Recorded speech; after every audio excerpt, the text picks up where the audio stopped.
Hello and welcome to this presentation on Marie Antoinette.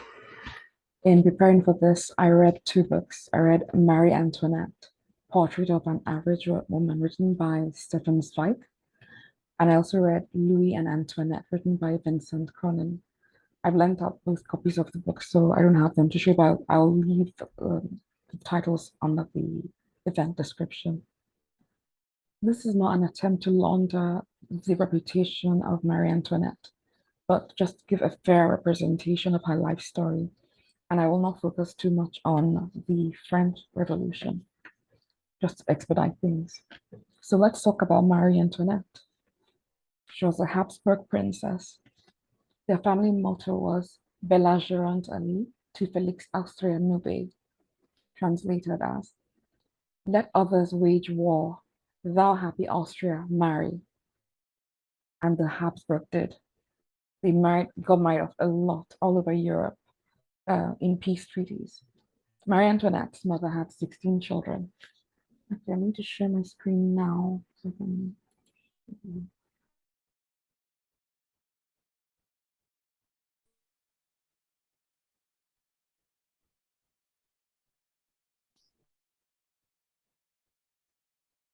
Okay, so that's a family portrait. So Marie's early life. Her full name was Maria Antonia Josepha Joanna von Osterich-Lothringen.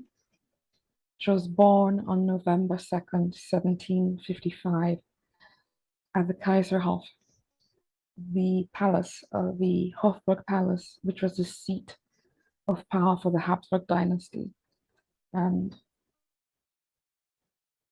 that's a picture of her from her infancy. And so she was born an archduchess. These are some titles of royalty. So that's her mom was an empress. She was born an archduchess. So her father was the Holy Roman Emperor Francis I of Lorraine. He was a Frenchman. That's a portrait of her dad. And her mom was the Habsburg Empress Maria Theresa of Austria. There she is. Her mother ruled over an empire which today includes Austria, Czechoslovakia, Germany, Slovenia, Bosnia, and Croatia. Marie was number 15 out of 16 children. She grew up in Vienna, and she grew up with a level of wealth and luxury that is impossible to describe. And she was a daddy's pet. Now I'm going to share a video clip that will give a little background of what her upbringing may have been like, because psychologists tell us that our characters are fully formed by the time we're 7 years old.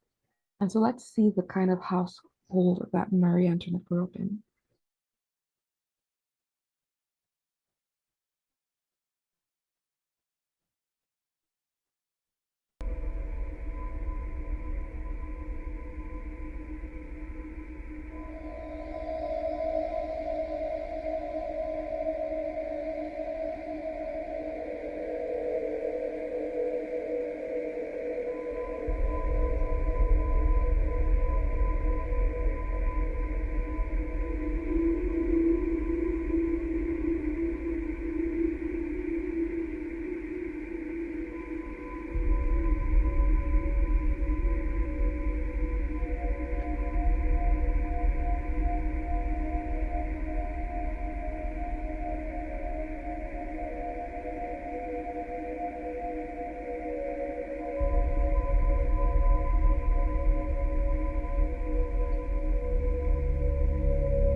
And that is just the Winter Palace. That's just one of her childhood homes. There was also the Summer Palace, which is at Schönbrunn Palace, which has 1,441 rooms. And for Marie Antoinette, this was ordinary as your home feels to you. That's how these palaces felt to her. And she grew up with thousands of servants. She never had to do chores, just had to play music, embroider, dance, properly, and do her deportment, study history, French, German, Latin, all those kinds of things. She was raised by a governess. Her mother was too busy running an empire. There was very relaxed etiquette at the palaces she grew up in. Marie was extremely charming, even as a little girl, and she had her governess and all her tutors wrapped around her little fingers, and so she persuaded them to let her play rather than study, and they obliged. So her character was fully formed by these years, right? She never read an entire book her whole life, never finished reading one book her entire life. She lived for pleasure and amusement. She got everything she wanted. She always got everything she wanted.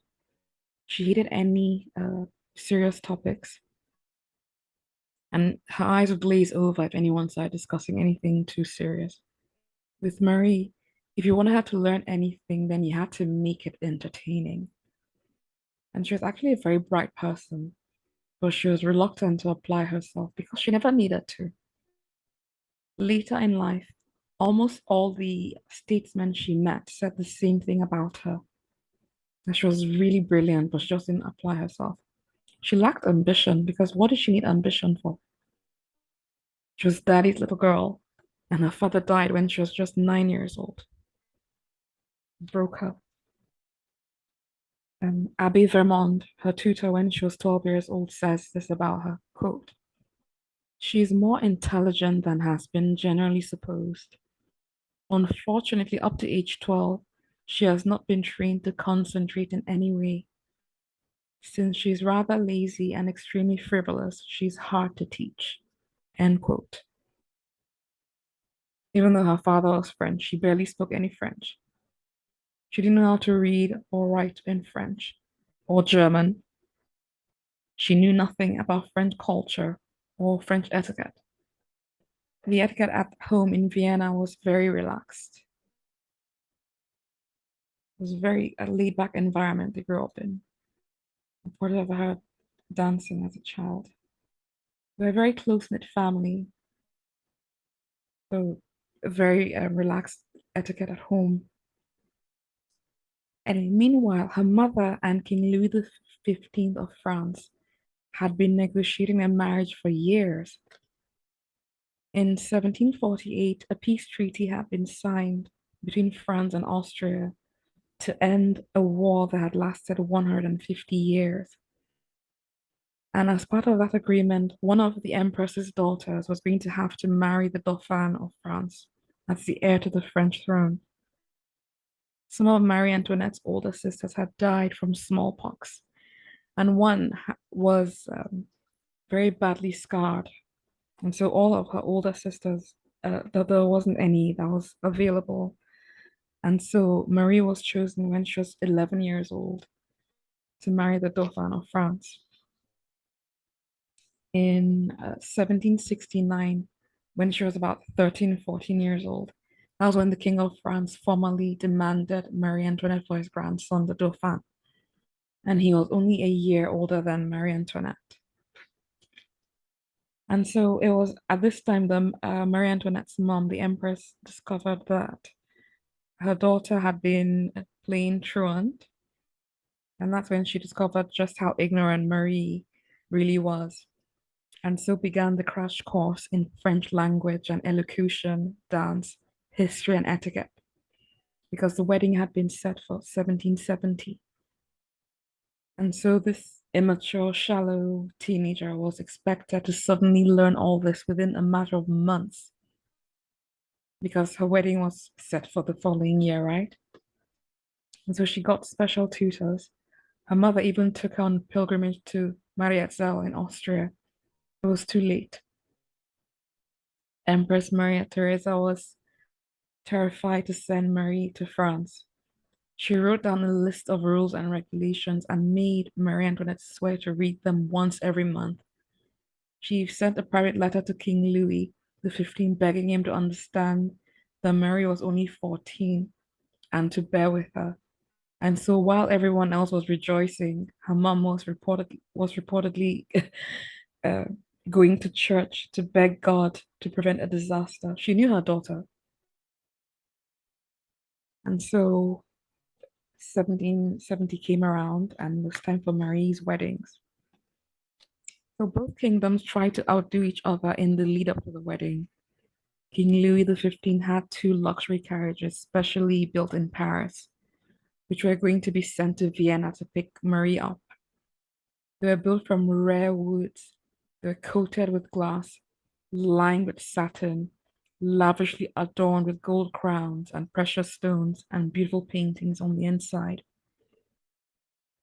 The first wedding ceremony was done by proxy and took place in Vienna because Marie's fiance was in France, obviously. And so her brother stood in for him. And this took place on April 19th, 1770 at the Augustinian Church in Vienna.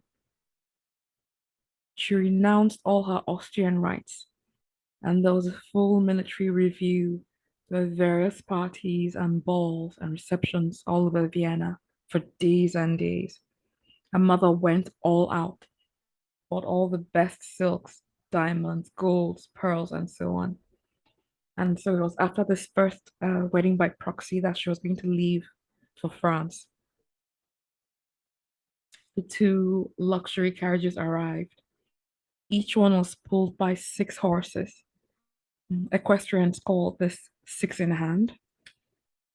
Her carriages were accompanied by 48 other carriages. Each was also pulled by 6 horses.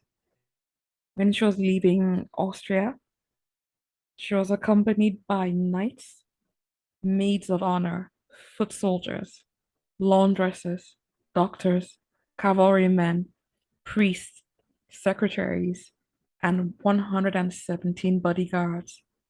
In total, there were 340 horses. And at various cities all along the way, there were 340 horses stationed so that they could get switched, so that the horses didn't get exhausted.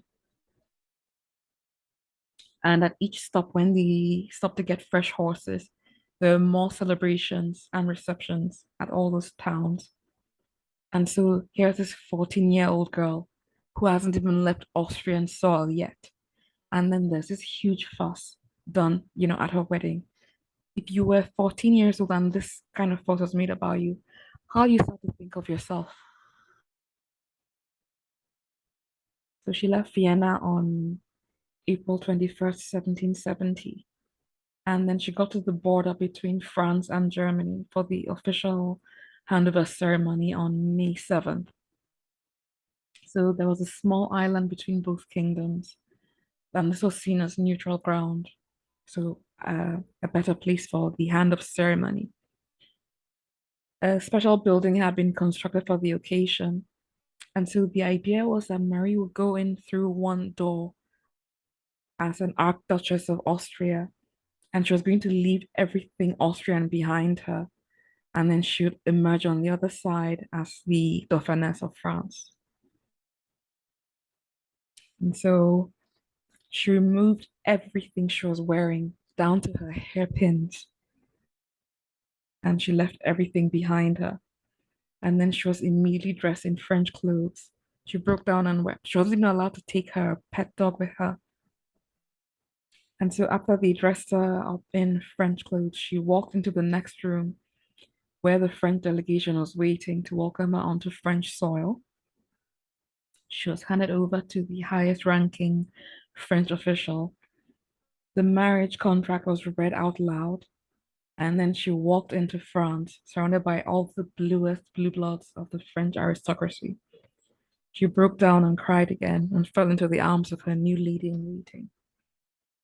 And so now the new French convoy rode through various French towns towards the forest of Campion, where Marie Antoinette would meet her in laws and her husband for the first time. She got there, got out of her carriage. She curtsied perfectly to the king, and he kissed both her cheeks. And then he introduced her to her new husband, who also kissed both her cheeks. But he was completely unemotional. He was described as a cold fish. And so all three of them got into the royal carriage, and Marie Antoinette chatted with the king while her husband didn't say a word and he looked bored throughout the carriage ride. Her second wedding took place on May 16th, 1770, at the chapel in Versailles. It was a very private ceremony, and only the bluest of the blue bloods of the French aristocracy were in attendance. Again, a very, very lavish ceremony. Marie Antoinette's wedding gown was dripping with pearls and diamonds and all the works. Her wedding gifts were the jewels that belonged to the late Queen of France. There was a private dinner reception followed by the pair being escorted to their marriage bed by the king and the aristocracy. And so they got into bed. The curtains were closed around them. The priest blessed their marital bed. The king kissed both their foreheads, and then they were left in their bedroom, and that was that. Their wedding night. Nothing happened. Louis, Marie Antoinette's husband, even wrote in his diary that night, well, the day after the wedding, he wrote, Rion, nothing. There are many theories as to why their marriage remained unconsummated for the first 7 years.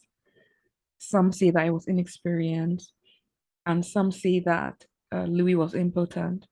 Some say that Marie Antoinette was terrified or she was frigid, but who knows what really happened. This was supposed to be a private matter between both of them, right? Well, wrong. Understand that in an 18th century monarchy, the sex life of the Dauphin of France and his wife were not private matter. The sex life of the heir to the throne was a public matter. Not only was it a public matter, it was a matter of state. Why? Because the institution of monarchy depends on succession. And so the non consummation was going to have far reaching consequences. Those first 7 years were extremely humiliating for both of them. And they were mocked. You think people just let them get away with it for 7 years? They were mocked. They were mocked in pamphlets, in pornographic poems, and all sorts of gossip and songs. Everybody from the chambermaids to the stable boys, from the knights to the army officers, everybody was talking about it. Even the other royal houses, other royal families in Europe mocked them. The Spanish ambassador actually paid a chambermaid to monitor and report to him on the state of the royal couple's bed sheets every day. It was really, really bad. And the early years of their marriage were difficult for both of them because they couldn't have been more different. If ever two married people were total opposites, it was Marie Antoinette and Louis. Physically, he was heavy set. She was slim. He was slow and dull. She moved with graceful agility. He was indecisive. Marie always knew exactly what she wanted. He loved to live modestly. She was extravagant. He enjoyed hunting, carpentry, and locksmithing. She enjoyed shopping, parties, dance, and gambling. He was serious. She was light-hearted. He was a bookworm and had over 8,000 books in his library. Marie had never read an entire book her whole life. He had a healthy appetite. She mostly liked chocolate. He was a loner. She was a social butterfly. He went to bed at 11 p.m. Her night was just getting started. She was a party animal. They may have occupied the same bed, but they lived completely separate lives. And yet, strangely, they had a very peaceful marriage. It had to work for the peace of the realms. And so, how do they cope with all these difficulties? They both overcompensated. For Marie, she shopped. She shopped a lot. And Marie loved trinkets. She loved jewelry. Let me share a video about a sale that took place in Geneva in 2018. So it was a sale of some of Marie's jewels, and the jewels that belong to the Bourbon Parma family.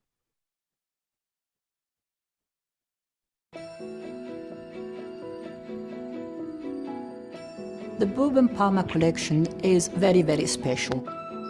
It is very thrilling to put the hands on jewels that were round the neck of Marie Antoinette. I didn't feel the shiver the first time I did it.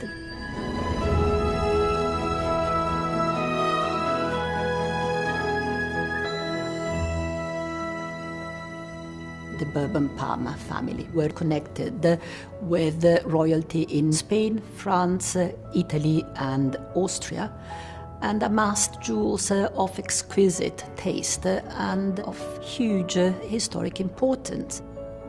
The most antiques of the example in the collection go back to Queen Marie Antoinette. Marie Antoinette is one of the most memorable queen of all history. So to have something that was created for her and she wore on her skin is something very, very sort of poignant and strong. The highlight of the whole sale is a really gorgeous pearl and diamond pendant set with a large pear-shaped drop mounted on a diamond bow. It is an amazing jewel in itself. The fact that Marie Antoinette wore it in conjunction with 3 strings of pearls that are sold within the collection as well is an extra bonus. The collection includes an absolutely spectacular pair of girandole earrings set with diamonds, and we have hints that some of the stones included in these earrings were from Marie Antoinette collection.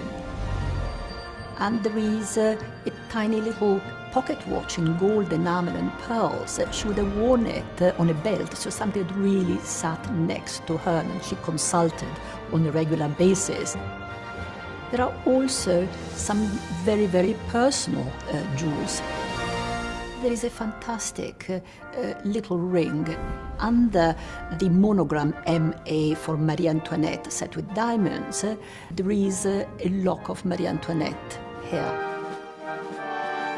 The moment I put it on my finger, I thought, I'm not just looking at history, I'm wearing it.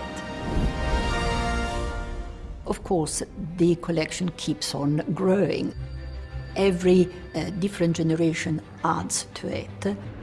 I love particularly a ribbon bow brooch set with a ruby at the center, the bow made of diamonds, a perfect example of the garland style. And then, of course, we have a tiara in the design of 3 huge fleur-de-lis motifs, the fleur-de-lis of the Bourbon family. Not a little princess tiara, really very imposing, very regal. There is a fantastic ring set with a 2.44 carat orangey pink diamond. I love the color, and nowadays fancy colored diamonds are very sought after. Jewels as fashion change and get altered with time. And I think we're really getting into a proper appreciation of the jewels as a form of art that you can wear and easily adapt to contemporary fashion. Jewels really have a history that they want to tell us, and that is a part of my job that I adore.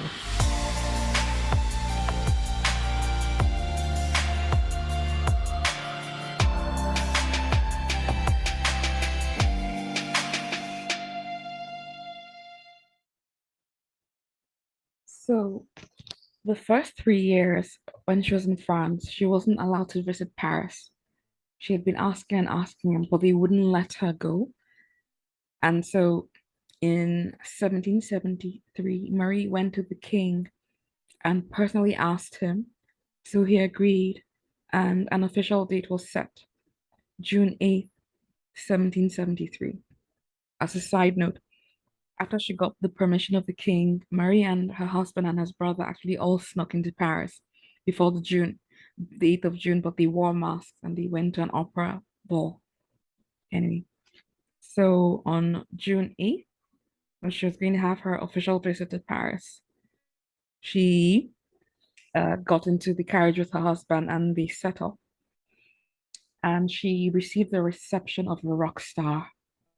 People lined the streets all along the way, so much so that the carriage couldn't move for about 45 minutes due to the vastness of the crowds. People went crazy for her. Like, imagine what it was like when Princess Diana and Prince Charles first got married and they visited Australia. That's the sort of reception that Marie Antoinette got. And so those first 3 years, she'd been at Versailles, surrounded by aristocrats, right? And they'd all been blasé about her presence. And now she's getting this unrestrained adulation from over 200,000 people. It went straight to her head. She was 18 years old at the time, and her personality changed overnight. Became supremely confident, almost bordering on arrogance.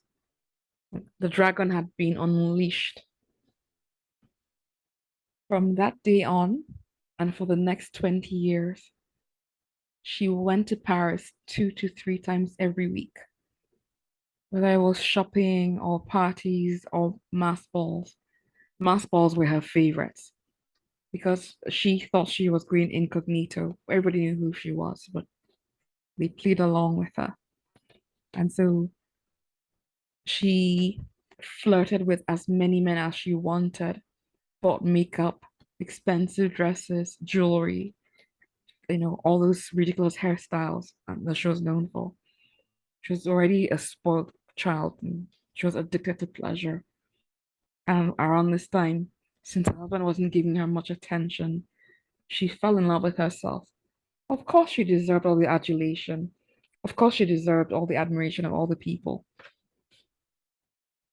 And Louis, her husband, he overcompensated by acting extra manly, going hunting even more, and trying to be even more assertive because he didn't feel like a real man. He eventually lost all his self-confidence and became so withdrawn that he even stopped attending any social activities. And this deep sense of shame that he felt made him very timid with Marie Antoinette.